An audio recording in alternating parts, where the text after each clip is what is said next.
नमस्कार. उद्या शनी अमावस्या आणि शनी जयंती. कोणत्याही परिस्थितीत सकाळीच घरात आणा या झाडाचे एक फळ. शत्रू तुमच्यासमोर लोटांगण घालतील. घराची, पतीची, तुमची आणि तुमच्या मुलांची खूप प्रगती होणार आहे. तर असे कोणते फळ आपल्याला सकाळीच आणायचे आहे, कोणत्या वेळेत आणायचे आहे, सविस्तर माहिती आपण या व्हिडिओमध्ये बघणार आहोत. कारण हा दिवस खूप महत्त्वाचा आहे. त्यामुळे तुम्ही कमेंट बॉक्समध्ये ओम शनिश्चराय नमः लिहायला अजिबात विसरू नका. यावर्षी शनी जयंती आणि शनी अमावस्या 16 मे रोजी येत आहे, म्हणजे उद्या आहे. ज्येष्ठ महिन्यातील अमावस्येला सूर्यपुत्र शनिदेवांचा जन्म झाला होता, म्हणून हा दिवस शनी जयंती म्हणून साजरा केला जातो. शनिवार आणि अमावस्या एकाच दिवशी आल्यामुळे याला शनैश्चरी अमावस्या असे देखील म्हणतात. या दिवसाचे धार्मिक महत्त्व अनेक पटीने वाढले गेलेले आहे. कारण हे शनिवारी अमावस्या आणि जयंती आलेली असल्यामुळे शनिदोष, साडेसाती, शनीची ढैया आणि पितृदोषापासून मुक्ती मिळवण्यासाठी हा दिवस अत्यंत दुर्मिळ आणि शुभ मानला गेलेला आहे. त्यामुळे आपल्याला आवर्जून हे महत्त्वाचे काम करायचे आहे. त्याचबरोबर शनिदेवांची कृपादृष्टी मिळवण्यासाठी आणि जीवनातील अडचणी दूर करण्यासाठी काही उपाय देखील करायचे असतात. उपाय या दिवशी करणे खूप महत्त्वाचे आहे. मी तुम्हाला काही छोटे मोठे उपाय देखील यामध्ये सांगणार आहे आणि प्रभावशाली मंत्र देखील मी तुम्हाला यामध्ये सांगणार आहे. त्यामुळे तुम्ही शेवटपर्यंत व्हिडिओ नक्की बघा. कारण अर्धवट माहितीने काहीही साध्य होत नाही. पूर्ण माहिती घेतल्याशिवाय कोणतेही उपाय, सेवा या करू नयेत. मैत्रिणींनो, आज मी तुमच्याशी खूप मनापासून आणि महत्त्वाच्या विषयावर बोलण्यासाठी हा व्हिडिओ केलेला आहे.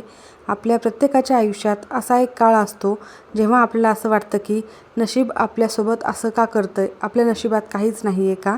आपण रात्रंदिवस कष्ट करतो, घरासाठी खूप मेहनत करतो, पण आपल्या पदरात काही पडत नाही. तर फक्त ही निराशा ही दूर करण्यासाठी, त्यासोबतच कधीकधी मुलांच्या अभ्यासाची चिंता आपल्याला असते. त्यांना योग्य दिशा मिळावी, त्यांचे सगळे प्रगतीचे मार्ग मोकळे व्हावेत असे आपल्याला वाटत असतं. तर कधीकधी आपल्या पतीच्या नोकरीमध्ये, उद्योग व्यवसायामध्ये अनेक अडचणी येत असतील तर त्या दूर व्हाव्या हे देखील आपल्या प्रत्येकालाच वाटत असतं. घरामध्ये पैसा येतो पण तो टिकत नाही. काही ना काही कारणाने घराच्या बाहेर निघून जातो. आणि सर्वात महत्त्वाचं म्हणजे कधीकधी आपल्यालाच आपल्या ओळखीची माणसं किंवा बाहेरची लोक विनाकारण आपल्या प्रगतीवर हे जळत असतात. तर काही शत्रू हे गुपित असतात, तर काही शत्रू आपल्या तोंडावर गोड बोलतात आणि माघारी आपल्याविषयी वाईट विचार करतात. जणू काही शत्रू मागे लागल्यासारखा भास होतो. पण मैत्रिणींनो, आता चिंता सोडायची आहे. कारण अत्यंत महत्त्वाचा उद्याचा हा दिवस असणार आहे. ही अमावस्या, वैशाख अमावस्या साक्षात शनिदेवांची जयंती आहे. हा केवळ एक योगायोग नाही, तर हा एक असा महायोग आहे जो कित्येक वर्षानंतर आलेला आहे. या दिवशी शनिदेवांची शक्ती पृथ्वीवर असंख्य प्रमाणामध्ये सक्रिय असते आणि खूप सकारात्मक असते. त्यामुळेच आजच्या या व्हिडिओमध्ये मी तुम्हाला अशा एक गुप्त फळाबद्दल सांगणार आहे, जे शनी जयंतीच्या दिवशी आणि काही मुहूर्तावर जर तुम्ही घरात आणले तर तुमच्या आयुष्यातील 7 पिढ्यांचे दारिद्र्य, दुःख, कोणतेही त्रास हे नष्ट होऊ शकतात. हे फळ साधंसुधं नाही आहे. याला शास्त्रात चमत्कारी फळ मानलं गेलेलं आहे. हे फळ घरात कसं आणायचं, कुठं ठेवायचं आणि शत्रू त्रास देखील कसा नष्ट करायचा हे सर्व मी तुम्हाला सविस्तर या व्हिडिओमध्ये सांगणार आहे. चला तर मग जाणून घेऊयात शनी जयंतीच्या त्या खास उपायाबद्दल आणि त्या चमत्कारिक फळाबद्दल. तर उद्याचा हा 16 मे दिवस साधासुद्धा अजिबातच समजू नका. ही केवळ एक अमावस्या नाही, तर हा सूर्यपुत्र भगवान शनिदेवाच्या प्रकट होण्याचा दिवस आहे, म्हणजे शनी जयंती आहे. धार्मिक मान्यतेमध्ये शनिदेवाला खूप महत्त्वाचे देखील मानले जाते. तर काही लोक शनिदेवांबद्दल अनेक गैरसमज करत असतात. लोक त्यांना घाबरतात, त्यांच्या नावाचा धसका धरतात. पण खरं सांगू का, शनिदेव हे काही कोणाचे शत्रू नाहीत. ते न्यायाधीश आहेत. आपल्या कर्माचे फळ देणारे साक्षात देव आहेत. ते जिकडे कडक आणि शिस्तप्रिय आहेत ना, तितकेच ते मनाने अत्यंत दयाळू देखील आहेत. एकदा का त्यांची कृपादृष्टी तुमच्यावर झाली तर रंकेचा राजा व्हायला वेळ लागत नाही. अनेकांना काय वाटतं माहीत नाही आहे.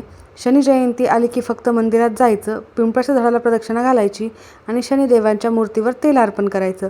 पण हे एवढंच नाही तर आपलं नशीब यामुळे कसं उघडल, हा अर्धवट विचार आहे. शास्त्र असं सांगतं की मंदिरात जाऊन मंदिरातील ऊर्जेसोबतच आपल्या घराच्या उंबरठ्याच्या आत आपण अशी काही विशेष शक्ती आकर्षित करत असतो, ज्यामुळे तुमच्या घराचा प्रत्येक कोपरा सकारात्मक ऊर्जेने ओसांडून वाहील. अशी ऊर्जा जिथे गरिबी टिकूच शकणार नाही आणि अशी ऊर्जा जिथे भांडणे, वादविवाद याला थारा राहणार नाही. अशी ऊर्जा जी तुमच्या पतीला, तुमच्या मुलाला प्रत्येक कामामध्ये यश मिळवून देईल. तर तुम्हाला वाटत असेल नेमकं काय करायचं. मी ज्या चमत्कारिक फळाबद्दल सांगत आहे ते फळ कदाचित तुमच्या स्वयंपाकघरात असेलसुद्धाही किंवा बाजारातून अगदी 10 ते 20 रुपयांना सहज मिळेल. पण लक्षात ठेवा, हे फळ केवळ बाजारातून आणून ठेवणं पुरेसं नाही, त्याची वापरण्याची पद्धत देखील योग्य आणि विशिष्ट असायला हवी. हे फळ घरात कशा पद्धतीने आणायचं आहे, शनिजयंतीच्या मुहूर्तावर त्याचा वापर कसा करायचा आहे, हे सर्व मी तुम्हाला आत्ता सांगत आहे. मी तुम्हाला आज खात्रीने सांगते, जे शत्रू तुमच्या पाठीमागे तुमची निंदा करतात, तुमच्या प्रगतीवर जळतात, अनेक अडथळे आणतात, ते शत्रू स्वतःहून तुमच्यासमोर नतमस्तक होतील, अक्षरशः लोटांगण घालतील. म्हणजेच रक्षण करण्यासाठी शनिदेव हे स्वतः उभे राहतील. पण ते फळ नेमकं कोणतं आहे आणि ते फळ कडू आहे की गोड आहे, ते कसं ओळखायचं ते सांगते. तुमच्या आयुष्यातील दुःखाचा अंत करणारी ही माहिती ठरणार आहे. त्या फळाचा उलगडा करण्यापूर्वी आपल्याला शनी जयंतीच्या 2 विशेष उपायांबद्दल देखील जाणून घ्यायचे आहे, जे तुमच्या मुलांचे नशीब बदलवू शकते. खरं तर मी तुम्हाला 2 ऐवजी 4 उपाय सांगत आहे. अगदी सोपे आहे आणि हे तुम्ही आवर्जून करायचे आहे. तर पहिला म्हणजे मोहरीचे तेल अर्पण करणे. शनी मंदिरात जाऊन शनिदेवाच्या मूर्तीला किंवा शिळेला मोहरीचे तेल अर्पण करावे आणि पिंपळाच्या झाडाखाली मोहरीच्या तेलाचाच दिवा लावावा. यामुळे तुमच्यातील सर्व संकट, दुःख हे नष्ट होतील. काळे तीळ आणि उडीद याला खूप महत्त्व आहे शनी जयंतीच्या दिवशी. म्हणून गरजू लोकांना काळे तीळ, काळे उडीद आणि मोहरीचे तेल, काळे कपडे, पादत्राणे दान केल्याने शनिदेवाचे दोष कमी होतात. त्याचबरोबर तिसरा उपाय खूप महत्त्वाचा हा देखील आहे आणि तुम्ही करू शकता. खूप सोपा आहे. घराच्या किंवा मंदिराच्या विशिष्ट ठिकाणी दही भात ठेवल्याने प्रलंबित इच्छा देखील पूर्ण होतात, अडथळे दूर होतात, अशी देखील मान्यता आहे. आणि त्यानंतरचा उपाय आहे शनिदेवाला प्रसन्न करण्यासाठी कावळ्याला अन्न आणि मुंग्याला साखर किंवा पीठ खाऊ घालावे. त्यासोबतच या दिवशी एक महत्त्वाचे काम करायचे आहे, सेवा करायची आहे. ती म्हणजे शनिवारी हनुमान चालीसाचे पठण केल्याने शनिदेवाचा कोप शांत होतो आणि साडेसातीचा त्रास देखील कमी होतो. आणि मी तुम्हाला जो मंत्र सांगणार होते तो मंत्र आहे बीज मंत्र. ओम शन शनिश्चराय नमः. हा 108 वेळेला जप करावा. शक्य असल्यास शनी स्तोत्राचे पठण करायचे आहे. अजून एक उपाय म्हणजे पतीच्या प्रगतीसाठी आणि नोकरी व्यवसायामधील अडचणी दूर करण्यासाठी. अनेकदा काय होतं, आपले पती खूप कष्ट करतात, मेहनत करतात, पण त्यांना योग्य ते क्रेडिट मिळत नाही, त्यांची प्रगती होत नाही. तर त्यांना व्यवसायामध्ये असंख्य अडचणी येत असतील किंवा मग पैशासंबंधित अनेक अडचणी निर्माण होत असतील. तर अशा वेळी शनी जयंतीच्या दिवशी म्हणजे उद्या तुम्हाला एक महत्त्वाचे काम करायचे आहे. तर संध्याकाळी हे काम तुम्हाला करायचे आहे. एक छोटा काळा सुती कपडा घ्या, त्यामध्ये मूठभर काळे तीळ टाका आणि 1 रुपयाचे नाणे ठेवा. आता याची एक छोटीशी पोटली तयार करा आणि ही पोटली शनिवारी पतीच्या झोपण्यापूर्वी त्यांच्या उशीखाली गुपचूप ठेवा. यामागचा उद्देश असा की त्यांच्या आयुष्यातील जी काही इडापिडा आणि काही कामातील अडथळे जे असतील ते या काळ्या तिळांच्या माध्यमातून शोषून घेतले जातील. दुसऱ्या दिवशी सकाळी कोणाशीही न बोलता ही पोटली एखाद्या गरजू व्यक्तीला दान करा किंवा एखाद्या पिंपळाच्या झाडाखाली नेऊन ठेवा. तुम्ही पाहाल तुमच्या पतीच्या कामामध्ये जे अडथळे येत असतील ते दूर होतील आणि मार्ग मोकळे होतील. त्यानंतर दुसरा उपाय आहे मुलांच्या यशासाठी आणि एकाग्रतेसाठी. तुमची मुलं अभ्यास कमी आणि मोबाईल जास्त बघत असतील, इतर गोष्टीमध्ये जास्त लक्ष असेल असं तुम्हाला वाटत असेल, तर तुमच्या मुलांनी परीक्षेत घवघवीत यश मिळावे किंवा त्यांची बुद्धी तल्लख व्हावी हे तुम्हाला प्रत्येकालाच हे वाटत असते. तर हा उपाय तुम्ही नक्की करा. एक छोटी कागदाची पुडी घ्या, त्यामध्ये थोडीशी काळी मोहरी टाकायची आहे. काळीच मोहरी ठेवा आणि ही पुडी तुमच्या मुलाच्या अभ्यासाच्या टेबलवर अशा ठिकाणी ठेवा जिथे त्यांचं लक्ष जाईल किंवा त्यांच्या पुस्तकाच्या एखाद्या कपाटामध्ये ठेवू शकता किंवा बॅगमध्ये ठेवू शकता. काळी मोहरी ही नकारात्मक ऊर्जा खेचून घेत असते आणि शनिदेवांच्या या दिवशीच्या प्रभावामुळे त्या ठिकाणी एक शिस्त निर्माण होते आणि यामुळे मुलांची एकाग्रता वाढते आणि अभ्यासात त्यांचं मन लागू लागतं. तर हा एक महत्त्वाचा उपाय नक्की करा, तुमच्या मुलाची प्रगती झाल्याशिवाय राहणार नाही. तर हे झाले साधे सोपे आणि छोटेसे उपाय, पण प्रभावी आहेत बरं का. आता आपण वळणार आहोत आपल्या मुख्य विषयाकडे आणि त्या रहस्यमय भागाकडे.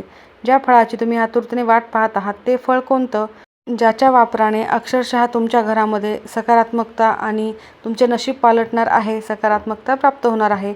जे फळ घरात येताच घरातील गरिबी पळ काढेल आणि शत्रू देखील वाईट विचार करणं थांबवतील.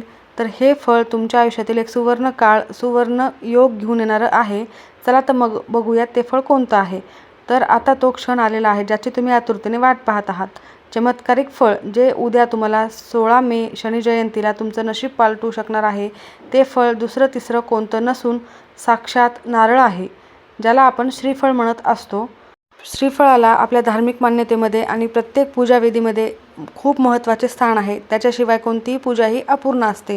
पण इथेच तुम्ही गडबड करू नका. महत्त्वाचं म्हणजे बाजारात मिळणारा साधासुद्धा नारळ नाही, तर शास्त्रात याला एकाक्षी नारळ म्हटलं गेलेलं आहे. अत्यंत भाग्याचं मानलं जातं हे नारळ.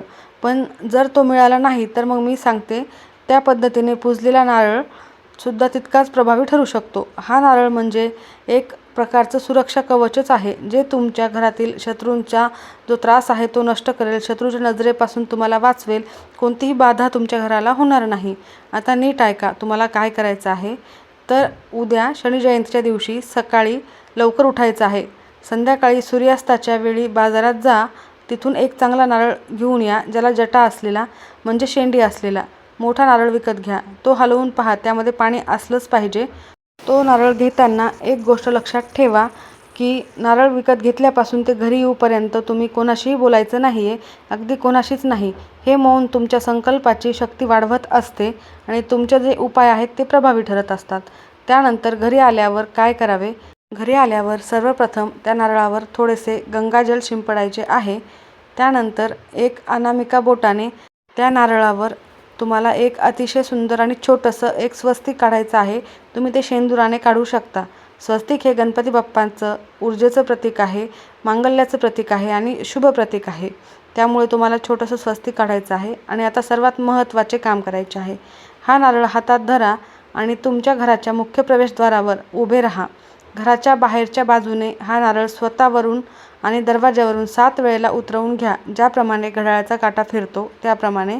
असं करताना मनामध्ये असा विचार आणा की माझ्या घरातील सर्व इडापिडा, नकारात्मकता, कोणतीही बाधा, वाईट शक्ती ही नष्ट होऊ दे आणि ही सगळी या नारळामध्ये शोषली जावी. नारळ कुठे ठेवावा? हे झाल्यानंतर नारळ कुठे ठेवायचा आहे हे मी तुम्हाला सांगत आहे. तुमच्या घरातील सर्व नकारात्मकता दूर करण्यासाठीच हा उपाय तुम्हाला करायचा आहे. त्यामुळे हा नारळ म्हणजे आता केवळ फळ राहिलेलं नाही आहे, तर तो साक्षात महालक्ष्मी आणि शनिदेवांचा आशीर्वाद बनलेला आहे. एक अभिमंत्रित झालेलं फळ आहे. त्या फळाला तुम्ही जेव्हा ओवाळल्यानंतर तुम्हाला ओम शनैश्चराय नमः या मंत्राचा कमीत कमी 108 वेळेला जप करायचा आहे किंवा 11 वेळेला करू शकता. शनी जयंतीला हा नारळ घरात असणं म्हणजे शत्रूला तुमच्या समोर, तुमच्या घराच्या बाहेर रोखून धरणं. शत्रू कितीही मोठा असो, किती बलाढ्य असो, कितीही शक्तिशाली असो, त्याची सर्व नकारात्मक ऊर्जा दूर होत असते. त्याची तुमच्या कुटुंबाकडे जी वाकड्या नजरेने पाहण्याची हिंमत आहे ती कधीही होणार नाही. या नारळाच्या प्रभावामुळे घरातील नकारात्मकता तर नष्ट होईल, मुलांची, पतीची प्रगती होणार आहे आणि घरातील कोणतीही बाधा असो ती पूर्णतः नष्ट होणार आहे. हा उपाय करून तर पहा. तुम्हाला तुमच्या घरामध्ये एक सकारात्मक ऊर्जा जाणवेल आणि एक खूप शांतता फील होणार आहे. त्यामुळे तुम्ही नक्की हा उपाय करा. आता मी जो उपाय सांगणार आहे तो पुढे विशेष ऐका. अशा लोकांसाठी आहे ज्यांना पावलोपावली कडून सतत त्रास होतोय. कधी कधी काय होत असतं तर आपण आपलं काम प्रामाणिकपणे करत असतो, पण काही लोक विनाकारण आपल्या प्रगतीवर जळतात. कोणाची तरी नजर लागते तर कोणी गुप्तपणे आपल्या विरोधामध्ये कटकारस्थान करत असतात. जर तुम्हाला खात्री असेल की एखादी व्यक्ती मुद्दाम तुमच्या सुखी संसारामध्ये विष कालवते, तर हा रामबाण उपाय तुमच्यासाठी ठरणार आहे. यासाठी आपल्याला हवं आहे दुसरं एक प्रभावी फळ, ते म्हणजे पिवळसर लिंबू. लिंबू हे नकारात्मक ऊर्जा शोषून घेण्यासाठी अत्यंत शक्तिशाली मानलं जातं. हा उपाय करण्याची अचूक पद्धत आहे. तर उद्या तुम्हाला शनी जयंतीच्या रात्री साधारण 9 ते 12च्या दरम्यान जेव्हा सर्व शांतता असते तेव्हा एक डाग नसलेलं स्वच्छ पिवळं लिंबू घ्यायचं आहे. आता एका काळ्या शाईच्या पेनाने किंवा मार्करने त्या लिंबूवर तुमच्या शत्रूचे नाव लिहायचे आहे. तो तुम्हाला त्रास देतोय. जर तुम्हाला शत्रूचं नाव माहीत नसेल तर फक्त शत्रू असे देखील लिहू शकता. नाव लिहून झाल्यावर ते लिंबू आपल्याला आपल्या हातामध्ये धरायचे आहे आणि मनातल्या मनात शनिदेवाचे स्मरण करायचे आहे. त्यांना प्रार्थना करा की हे शनिदेवा, या व्यक्तीकडून होणारा त्रास थांबवा आणि माझ्या कुटुंबाचं रक्षण करा. त्यानंतर हे लिंबू घेऊन घराबाहेर जायचं आहे. कोणत्याही निर्जन ठिकाणी किंवा जिथे लोक येत जात नसतील अशा एखाद्या ठिकाणी, 4 रस्ते एका ठिकाणी येत असतील असा चौक असेल, त्या चौकाच्या एका कोपऱ्यामध्ये तुम्हाला धारदार चाकूने ह्या लिंबाचे 4 समान भाग करायचे आहेत. आणि लक्षात ठेवा हे भाग कापताना पूर्ण वेगळे व्हायला हवेत. आता हे 4ही तुकडे तुम्हाला 4 वेगवेगळ्या दिशांना फेकून द्यायचे आहे. एक तुकडा पूर्व दिशेला, एक पश्चिम, एक दक्षिणेला, एक उत्तरेला. हे तुकडे फेकताना मनामध्ये असा भाव ठेवा की तुमच्या आयुष्यातील सर्व संकटे, शत्रुबाधा, कोणतेही झालेले तुम्हाला बाधा ही नष्ट होणार आहे. तुम्ही चारही दिशांना ही उधळून लावलेली आहे आणि लिंबू फेकून झाल्यावर तिथून सरळ आपल्या घरी निघून जा. मागे पाहायचे नाही आहे, कोणाशी बोलायचे नाही आहे. सर्वात महत्त्वाचे म्हणजे मागे वळून पाहिल्याने नकारात्मक शक्ती पुन्हा तुमच्यासोबत येऊ शकतात. सरळ घरी यायचं आहे, आपले हातपाय स्वच्छ धुवायचे आहेत, मग घरातील इतर वस्तूंना स्पर्श करायचा आहे. हा उपाय करताना मनात पूर्णपणे श्रद्धा आणि विश्वास असू द्या. आपण कोणाचंही वाईट करत नाही आहेत, वाईट चिंतत देखील नाही. आपण कोणावर करणीबाधा देखील करत नाही आहोत. आपण फक्त आपल्या स्वतःच्या, आपल्या मुलाच्या, पतीच्या संरक्षणासाठी हा उपाय करत आहोत. शनिदेव हे न्यायाधीशाच्या भूमिकेमध्ये असतात, त्यामुळे जर तुम्ही खरे करत असाल तर तुम्हाला नक्कीच यश देत असतात. तर मैत्रिणींनो, हा 16 मेचा उद्याचा दिवस चुकवू नका. हा नारळाचा उपाय आणि शनिदेवाची भक्ती तुमचं आयुष्य नक्कीच बदलेन. तुमच्या कर्मावर विश्वास ठेवा. शनिदेव हे न्याय देवता आहेत, त्यामुळे तुम्ही आवर्जून हे उपाय करा. आता त्या नारळाचे काय करायचे आहे, तर तुम्हाला तो नारळाचा विधी करून झाल्यानंतर तो नारळ एका लाल कपड्यामध्ये देवघरामध्येच ठेवायचा आहे, देवघरामध्ये स्थापित करायचा आहे. तर आवर्जून हा नारळाचा उपाय करा. अत्यंत प्रभावी उपाय आहे. तो नारळ जेव्हा खराब होईल त्यानंतर तो तुम्ही पाण्यामध्ये विसर्जित करू शकता. मग पुढच्या वर्षीपर्यंत तुम्ही ठेवलात तरीही चालेल, येणाऱ्या शनी जयंतीपर्यंत ठेवलात तरीही चालेल, किंवा मध्ये आधीच तो तुम्हाला खराब वाटला तर तुम्ही पाण्यामध्ये विसर्जन करा. माहिती आवडली असेल तर नक्की लाईक करा. सर्वांचे खूप खूप धन्यवाद.